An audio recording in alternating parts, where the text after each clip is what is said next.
Hello guys. तो अब हम हमारा नेक्स्ट लेक्चर स्टार्ट करते हैं। लेक्चर नंबर 2 कह लो या 3 कह लो, ठीक है, जैसे भी आपको अपने सीरीज के बारे में पता हो। आज हम यहाँ डिस्कशन करेंगे भाई, फटाफट फटाफट चलते हैं अपने काम पे, ठीक है। उसके बाद में अपन चीज़ों को सोचेंगे। अब आप चीज़ को समझना, मैं आपसे क्या कहना चाह रहा हूँ, ठीक है। हम चल रहे थे लेक्चर, अपना नाम था इलेक्ट्रोकेमिस्ट्री। इलेक्ट्रोकेमिस्ट्री मतलब भाई आप सभी को पता होना चाहिए विद्युत रसायन, जिसको हमने लास्ट 2 टाइप में आके इंट्रोड्यूस करवाया था आपको। फर्स्ट नंबर पे किया था हमने विद्युत रासायनिक, ठीक है, सेल। और दूसरे नंबर को हमने इंट्रोड्यूस किया था विद्युत अपघटनी सेल। इसकी आपको एज इट इज पीडीएफ में मिल जाएगी भाई, टेंशन वाली बात नहीं है। इसको आप इंग्लिश में इलेक्ट्रोकेमिकल सेल भी कह सकते हो, ये ज्यादा याद रहेगा आपको। इसको आप गैल्वेनिक सेल भी बोल सकते हो, डेनियल भी बोल सकते हो, मैं सब लिख देता हूं भाई। और इसको आप वोल्टेक भी बोल सकते हो, वोल्टेक सेल भी बोल सकते हो। वैसे जनरली देखा जाए तो एक चीज अलग अलग टाइप की है, बट कोई नहीं, बेसिकली अपन इनको बोलेंगे एक टाइप के ही सेल है, एक ही कैटेगरी के सेल है। देखो, इसमें मैं आपको पहले भी बता चुका भाई। देखो, इसके अंदर हम अगर बात करें तो इसमें आपको मैं पहले ही बता चुका, यहाँ आपको क्या है कि जो केमिकल एनर्जी है, जो केमिकल एनर्जी है उसको आप इलेक्ट्रिकल एनर्जी में बदलते हो। अरे यार भाई, जो रासायनिक ऊर्जा है उसको आप विद्युत ऊर्जा में बदल सकते हो। देखो, चीज को समझना भाई, मैं क्या कहना चाह रहा हूं। इसकी अब अपन बाद में बात करेंगे लास्ट में, उसको हम लास्ट में देखेंगे, ठीक है। यहां आपको ये पता होना चाहिए कि यहां कल भी बताया था, डेल जी 0 से छोटा मतलब डेल जी की वैल्यू नेगेटिव। मतलब कौन सा प्रक्रम है? स्वतः। ये यहां से बहुत प्रश्न आते हैं भाई, यहीं से आ जाता है फर्स्ट क्वेश्चन की। इलेक्ट्रोकेमिकल सेल जो है आपका थर्मोडायनेमिकली स्पॉन्टेनियस है कि नॉन स्पॉन्टेनियस? स्पॉन्टेनियस मीन स्वतः है या अस्वतः है, स्पॉन्टेनियस प्रोसेस है या नॉन स्पॉन्टेनियस प्रोसेस है। अब हम इस सेल की थोड़ी फंक्शन की चर्चा कर लेते हैं। इस सेल का हम थोड़ा सा फंक्शन देख लेते हैं डायग्राम बना करके, ताकि आपके और अच्छे से चीज दिमाग में बैठ जाता है। देखो भाई, हम सबसे पहले 2 कंपार्टमेंट लेते हैं, याद रखो। क्या लेते हैं? 2 कंपार्टमेंट लेते हैं। आप सबसे पहले 2 कंपार्टमेंट लोगे। 2 कंपार्टमेंट में आप मेटल की दो मेटल की क्या लगाओगे? रोड लगाओगे। आप 2 मेटल की क्या लगाओगे भाई? 2 मेटल की आप रोड लगाओगे, ठीक है। अब इसको मैं क्या डायग्राम वो वाले भी यूज कर सकते हैं, लेकिन नहीं, अपन अपने हाथ से बनाएंगे, वो ज़्यादा सही रहेगा। फिर आप यहाँ इसको वोल्ट मीटर से कनेक्ट करोगे। किससे करोगे भाई? वोल्ट मीटर से कनेक्ट करोगे, ठीक है। अब जो ये रोड ली है मैंने, यहाँ क्या लिया है? जिंक, जिंक की रोड ली है। और यहाँ मैंने क्या लिया है? कॉपर की रोड ली है। अरे रोड मतलब छड़ ली है भाई, ठीक है। जिंक की रोड में मैंने जिंक का सॉल्यूशन भरूंगा। जिंक की रोड में मैंने किसका सॉल्यूशन भरूंगा भाई, जिंक का सॉल्यूशन भरूंगा भाई, जिंक का सॉल्यूशन भरूंगा। जिंक का सॉल्यूशन मीन बात को समझो, जिंक का सॉल्यूशन का मतलब है यहाँ जिंक सल्फेट भरेंगे अपन। क्या भरेंगे, जिंक सल्फेट एक्वस जलीय। और कॉपर के कंपार्टमेंट में अपन क्या भरेंगे, कॉपर का सॉल्यूशन भरेंगे। कॉपर के कंपार्टमेंट में क्या भरेंगे, कॉपर का सॉल्यूशन भरेंगे। ठीक है, चीज को समझना। ठीक है, यहां रखेंगे हम कॉपर सल्फेट एक्वास। ये भी जलीय है, ये भी जलीय, मतलब जिसकी रोड है उसी का सॉल्यूशन लेना है। अब आगे चीजें बहुत मॉडिफाइड होंगी, बट अपन उनको अभी डिस्कस नहीं करेंगे, बाद में करेंगे, कैसे क्या है वो सब चीजें बाद में देखेंगे। अब होता क्या है, एक चीज को समझना आप। मैं कहना ये चाह रहा हूं कि आप सोचोगे ये दो क्यों लिए, एक क्यों नहीं लिया, रोड जिंक की क्यों ली, जिंक सल्फेट क्यों लिया। ये सब चीजों के अभी अपन ज्यादा सवाल जवाब नहीं करेंगे, सिंपल सी बात को मैं अब आपको बेसिकली थोड़ा सा समझा दूं। देखो तरीका समझना, कहने का मतलब आप एक चीज समझो कि ये मान लो ये जो मैं बता रहा हूं ना आपको, ये वाला, ये फर्स्ट कंपार्टमेंट मैं दे देता हूं, चलो कोई बात नहीं, ये फर्स्ट कंपार्टमेंट है आपका और ये आपका दूसरा कंपार्टमेंट, अरे मतलब पहला डब्बा है और ये दूसरा डब्बा है।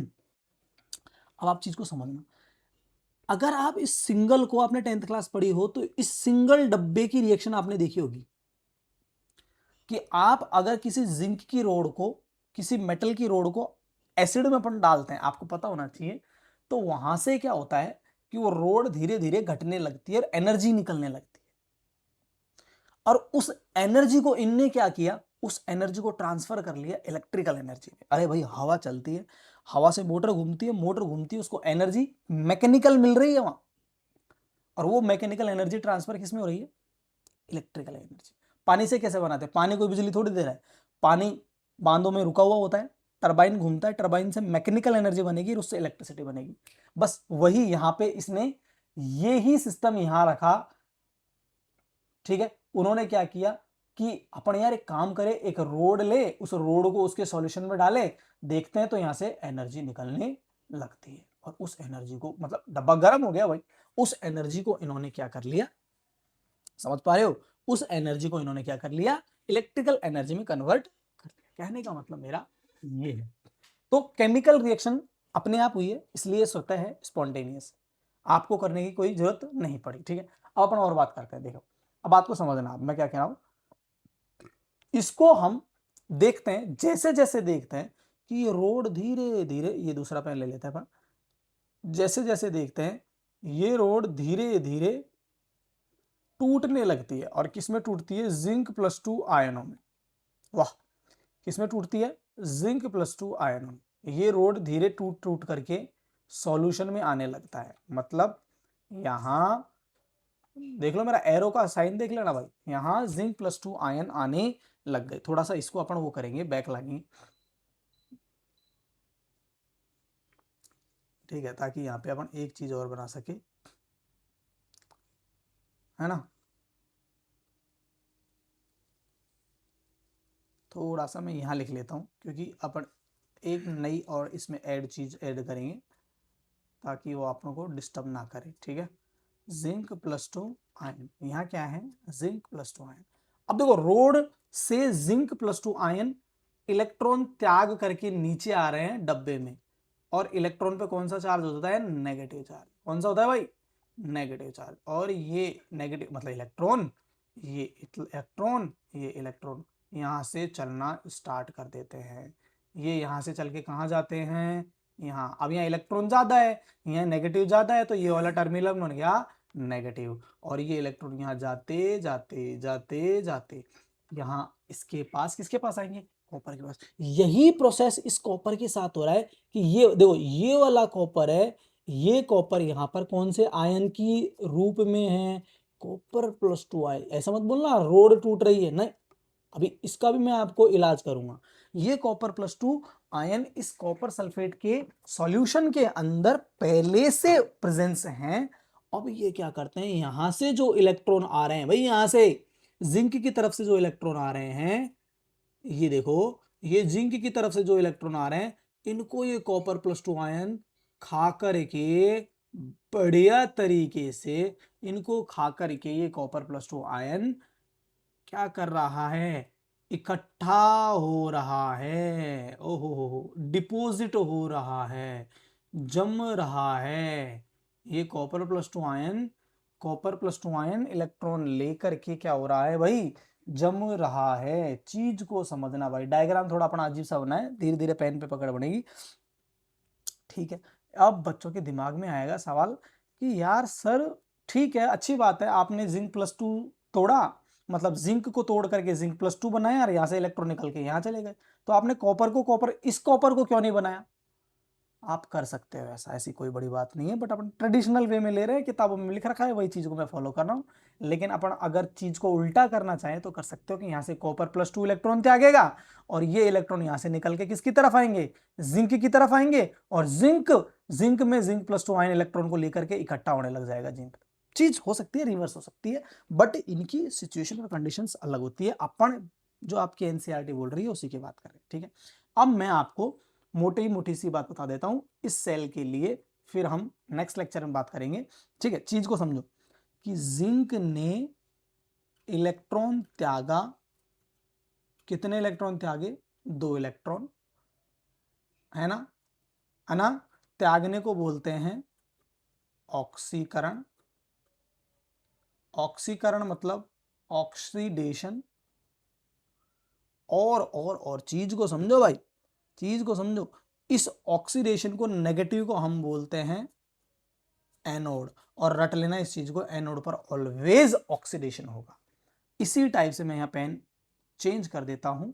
यहां क्या हुआ, आपके कॉपर प्लस 2 ने जिंक के दोनों इलेक्ट्रॉन को ग्रहण करके क्या बनाया, कॉपर सॉलिड। यहां क्या था आपका, जिंक सॉलिड, ठीक है। ये क्या हुआ, आप पढ़ चुके 11th क्लास में, अपचयन हुआ। ये क्या हुआ, अपचयन। अपचयन मतलब चीज को समझो, रिडक्शन। अपचयन मतलब रिडक्शन, अरे इलेक्ट्रॉन त्याग रहा है, इलेक्ट्रॉन त्याग रहा है, ये इलेक्ट्रॉन ग्रहण कर रहा है, चीज को समझो। अब आप वापिस से हम बात करते हैं, आ जाओ भाई, यहां जो रोड है, जो जिंक की रोड है, वो मास क्या हो रहा है, घट रहा है, टूट रही है ना यार। और यहां आपका जो कॉपर की रोड है, जो यहाँ कॉपर की रोड है, उसका मास क्या हो रहा है भाई, मास मतलब द्रव्यमान, क्या हो रहा है भाई, बढ़ रहा है, जमा हो रहा है वो। अरे चीज को समझ रहे हो ना मैं क्या कहना चाह रहा हूं, जमा हो रहा है। और देखो भाई, और देखो भाई, यहां भाई, यहां देखो कंसंट्रेशन बढ़ रही है, देखो जिंक प्लस 2 आयन बढ़ रहे हैं, देखो देखो देखो भाई, किधर है किधर है, ये आपको वापस बता देता हूँ।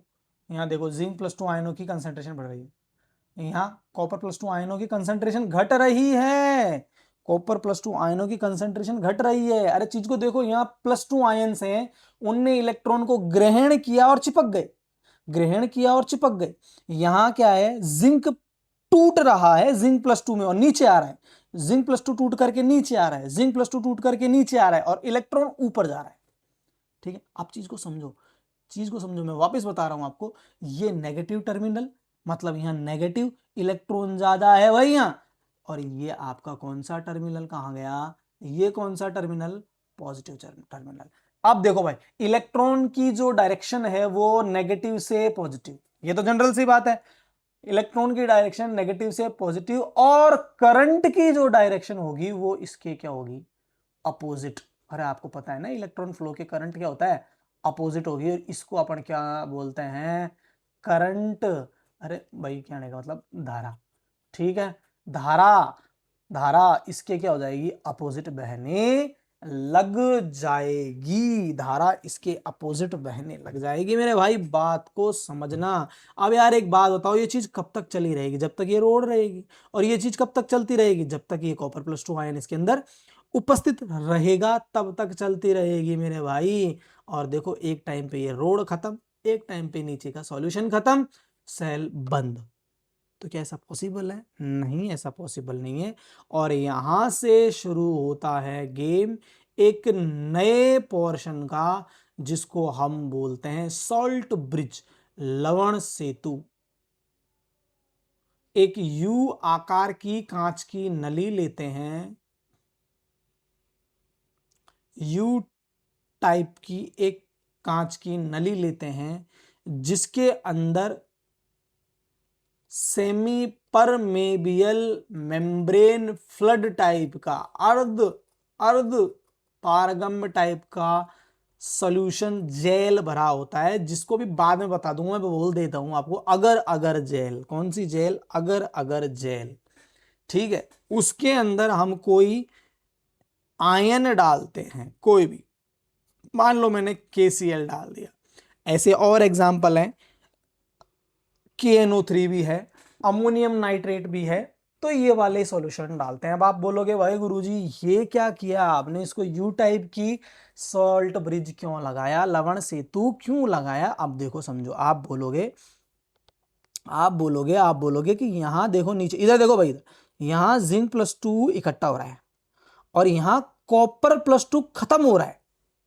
एक टाइम पे Zn+2 की कंसेंट्रेशन इतनी ज्यादा हो जाएगी कि डब्बा फुल, और एक टाइम पे Copper+2 की कंसेंट्रेशन इतनी कम हो जाएगी कि डब्बा खाली। इस रिएक्शन को चलते रखने के लिए यहाँ प्लस है भाई, यहाँ क्या है? प्लस है। यहाँ क्या है? प्लस है। तो यहां से इसको बनाए रखने के लिए, इस चार्ज को बनाए रखने के लिए कौन भागेगा? Cl माइनस भागेगा। और इसको इसको इधर कौन भागेगा? इधर कौन भागेगा? इधर K+ भागेगा। अरे भाई यहाँ प्लस चार्ज इकट्ठा हो रहा है, और भाई आप तो समझो ये Copper+2 जा रहा है तो क्या छोड़ के जा रहा है? Negative charge. अरे यार चीज को तो समझो, Copper+2 था, पहले प्लस था, प्लस ने इलेक्ट्रॉन ग्रहण किया और चला गया, तो बचा कौन? बचा कौन भाई? इलेक्ट्रॉन। नेगेटिव बचा। क्या बचा? नेगेटिव। और ये रिएक्शन चलती रहती है। भाई समझो, मेरा कहने का मतलब ये है कि जैसे Zn+2 इधर ज्यादा होते हैं, Cl- आकर के वापस से उस चीज को न्यूट्रल कर देता है, उदासीन कर देता है। और जैसे जैसे यहां पर Copper+2 आयंस बढ़ते हैं, K+ आकर के वापस से इस चीज को क्या कर देता है? क्या कर देता है? उस चीज को न्यूट्रल कर देता है। तो ये जो सॉल्ट ब्रिज है ना, मैं यहां लिख देता हूं छोटा सा सॉल्ट, इसका फंक्शन अपन नेक्स्ट लेक्चर में पढ़ेंगे। लवण सेतु, लवण सेतु, सॉल्ट ब्रिज। तो ये क्या करता है मेरे भाई? ये करता है, ये क्या करता है? इसको न्यूट्रल बनाए रखने का काम करता है। ठीक है, तो भाई ये इस तरीके से दो, एक ये वाला आधा सेल, इसको क्या नाम दोगे? ऑक्सीकरण। इसको क्या नाम दोगे? अपचयन। इसको ऑक्सीकरण अर्ध सेल, इसको अपचयन अर्ध सेल, ऑक्सीडेशन हाफ सेल, अपचयन half cell, okay, reduction half cell. और हाफ मिलकर के जोड़ करके क्या बनाते हैं? अब हमेशा हर बार अपन एक ही एक चीज नहीं पढ़ेंगे कि डब्बा बनाओ, नहीं नहीं नहीं, हम डायरेक्टली चीजों को करेंगे। हमने क्या किया? जिंक ने Zn+2 दो इलेक्ट्रॉन त्यागे। कहाँ त्यागे? एनोड पर त्यागे। रट लो, एनोड मतलब ऑक्सीडेशन, अब मैं शॉर्ट में लिखूंगा भाई। और कॉपर ने दो इलेक्ट्रॉन को, उन्हीं को क्या करेगा? ग्रहण किया, और क्या बनाया? कॉपर। ये आपका सॉलिड, ये सॉलिड, ये आपका एक्वस, अरे एक्वस ही है ना, जलीय आयन है ना, ये भी आपका एक्वस। ये क्या है? आपका कैथोड। और ये यहाँ क्या हुआ? रिडक्शन। अब अपन क्या करेंगे? इन दोनों ने मिलकर देखो, दो इलेक्ट्रॉन से दो इलेक्ट्रॉन खत्म, इन दोनों ने मिलकर के सेल बना लिया भाई Cu+2। ऐसे कैसे लिख दो? देखो जिंक है, जिंक लिख दिया, Cu+2 है, Cu+2 लिख दिया, यहाँ Zn+2 है, Zn+2 लिख दिया, यहाँ कॉपर है, यहाँ कॉपर लिख दिया, ये सॉलिड लिख दिया, ये सॉलिड लिख दिया, ये एक्वस लिख दिया, ये एक्वस लिख दिया। अब हम बार बार डब्बा नहीं बनाएंगे, बार बार क्या नहीं बनाएंगे भाई? डब्बा नहीं बनाएंगे, बार बार डब्बे का प्रयोग नहीं करेंगे। और ये बन गया आपका सिंपल सा विद्युत रासायनिक सेल, इलेक्ट्रोकेमिकल सेल। क्या बन गया, इलेक्ट्रोकेमिकल सेल। इसको आप बोल सकते हो नेट सेल रिएक्शन। देखो एक मिनट, मैं आपको फिर से बता देता हूं, लेक्चर थोड़ा सा लंबा हो गया ज्यादा एक्सप्लेनेशन करने के चक्कर में, बट कोई बात नहीं, ज्यादा एक्सप्लेनेशन ही तुम्हारे काम की है। अपन ये नहीं देखेंगे लेक्चर छोटा बड़ा है, आपके लिए ये मेहनत की जा रही है। देखो भाई, सब कुछ आपके लिए हो रहा है यहाँ पे, अपने लिए कुछ भी नहीं है भाई। देखो, anode oxidation, anode oxidation, oxidation half cell, ऐप ऐसा भी लिख देते हैं भाई, है ना, अर्ध सेल। इसको बोलेंगे रिडक्शन हाफ सेल, हाफ मतलब अर्ध सेल, ठीक है ना। तो दोनों हाफ हाफ मिलकर के क्या बनाया, विद्युत रासायनिक सेल बनाया मेरे भाई। अब एक ट्रिक दे देता हूं, आप बोलोगे कि गुरुजी आपने अभी बताया एनोड नेगेटिव और कैथोड पॉजिटिव, ये रट लो भाई, LOAN, याद रखो, left side oxidation anode negative, left side oxidation anode negative. अरे भाई मेरा जो लेफ्ट हैंड है ना, जो लेफ्ट डब्बा है जिंक वाला, ऐसा कोई जरूरी नहीं है जिंक ही एनोड ठेका ले रखा है, ऐसा कुछ भी नहीं है, ठीक है। मेटल होगी जो त्यागेगी, ऑक्सीकरण होगा, नेगेटिव होगा, एनोड होगा। तो मैंने ये लिख दिया आपको, left side always oxidation, anode क्या रहेगा, नेगेटिव रहेगा। एनोड क्या रहेगा, नेगेटिव रहेगा। और इसी को हम बोलते हैं, ये जो डब्बे बनाए हैं ना भाई, मैं वापस आपको एक बार बता देता हूं, ये देख लो, ये जो आपने बनाए हैं, कहां गया कहां गया, इसी को हम भैया बोलते हैं गैल्वेनिक सेल। कौन सा सेल बोलते हैं, गैल्वेनिक सेल बोलते हैं। तो कुछ नहीं, हमने एक जिंक की रोड ली, जिंक की रोड में जिंक का सॉल्यूशन लगाया, कॉपर की रोड ली, कॉपर की रोड में कॉपर का सॉल्यूशन लगाया, इलेक्ट्रॉन त्याग रहा है जिंक, कॉपर इलेक्ट्रॉन ग्रहण कर रहा है, इधर एनोड इधर कैथोड, इधर ऑक्सीडेशन उधर रिडक्शन, दोनों मिलकर के इलेक्ट्रोकेमिकल सेल का क्या बनाते हैं, फॉर्मुलेशन बनाते हैं, फॉर्मूला बनाते हैं, रिएक्शन बनाते हैं। और इस टाइप से ये आपको मैंने इलेक्ट्रोकेमिकल सेल का क्या दे दिया, इंट्रोडक्शन दे दिया, ठीक है। तो ये थी हमारी आज की एक छोटी सी क्लास। कल हम क्या करेंगे, इस डायग्राम पे कम बात करेंगे और डायरेक्टली रिएक्शंस से हम क्या बनाएंगे, सेल बनाएंगे। बार बार थोड़े डब्बे बनाएंगे मेरे भाई, बार बार डब्बे नहीं बनाएंगे। तो थैंक यू सो मच, आप ज़रूर से ज़रूर, छोटी सी PDF बनी है, आप देख सकते हो, ज़रूर से ज़रूर इस PDF को पढ़ो, इसको शेयर करो, अगर आपको अच्छा लगता है लाइक करो, सब्सक्राइब करो, और अपने जो भी ग्रुप्स मेंबर हैं उनको इन चीज़ों को भेजो। थैंक यू सो मच, ठीक है।